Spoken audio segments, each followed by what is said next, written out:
हे भगवान, हमार तो किस्मते फूट गइल बा। ना जाने वहाँ के कहाँ कहाँ रहत बानी। आज वहाँ के घर से गइले 4-5 दिन हो गए, अभी तक वहाँ के ना आईनी। ना जाने कहाँ चल गए। ए बिट्टू बेटा सुना तो नहीं खे, हेने आवा हेने।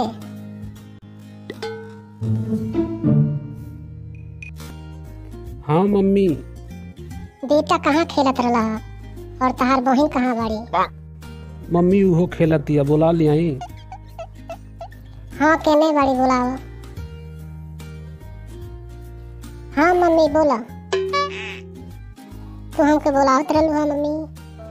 हाँ हमार बच्चा लोगन, तहनी लोगन के पापा आज तक नहीं अइले।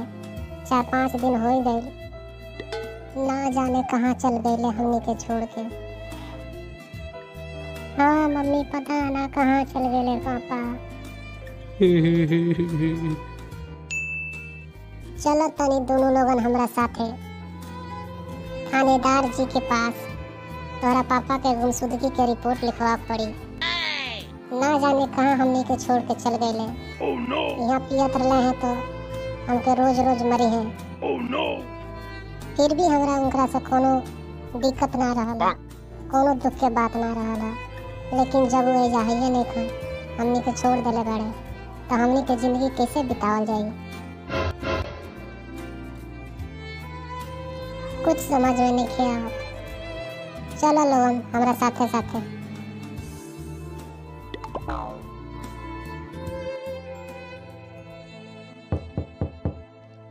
के बा अंदर आ जा। प्रणाम थानेदार जी। हाँ आवा, बैठा बैठा। कहो का तकलीफ बा? तुहार का नाम बा और यहाँ थाना में तुहार का काम बा? थानेदार साहेब, अब का बताई रहुआ के बहुत दिक्कत बा। हमरा पति देव के कोनो पता नहीं है चलत। आज 4-5 दिन से पता ना कहाँ चल गए बाड़े, अभी तक घर ना लौटले।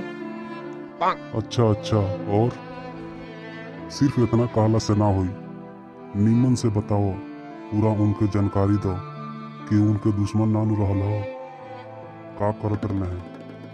करत तो कुछ ना रहले हैं, खाली पियत रहले हैं, घूमत रहले हैं। कोनो तरह मजदूरी करके हमने के खियावत रहले हैं, फिर भी हम खुश रहनी हो। अच्छा पियक्कड़ रहले हैं का? हाँ पियत खात रहले हैं, पिए में बहुत तेज रहले हैं। तो हमरा लागत कि कहीं पी के ढिमला गई हुई। अच्छा ठीक बा, और कुछ बताओ उनके बारे में। ए दरोगा जी, ठीक बा, हम सुनावत है रउआ सुनी। सोची माथा हमरो, सोची माथा हमरो काहे दुखाता। दरोगा जी हो, 4 दिन से पियकड़ा बन पाता। अच्छा शहर में खोजनी बजरिया कतही पिया कड़ा ना आवेला नजरिया। शहर में खोजनी बजरिया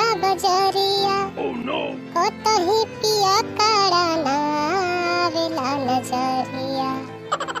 कतनो लगावतनी लागत नहीं के पाता। दरोगा जी हो, 4 दिन से पियकड़ा बन पाता। अच्छा और सुनाओ। लिखना रिपोर्ट रउआ सोची विचारी, अपना पियकड़ जी के कैसे बिसारी।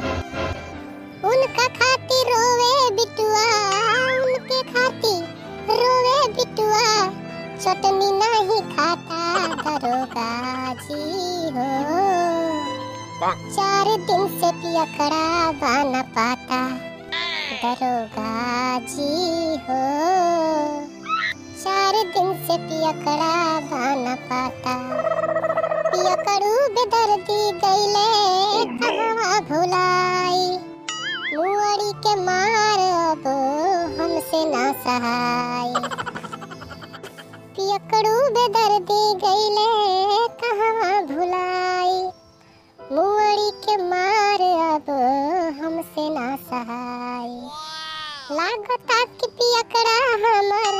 लागता कि पियकड़ा हमर गइले काला काटा।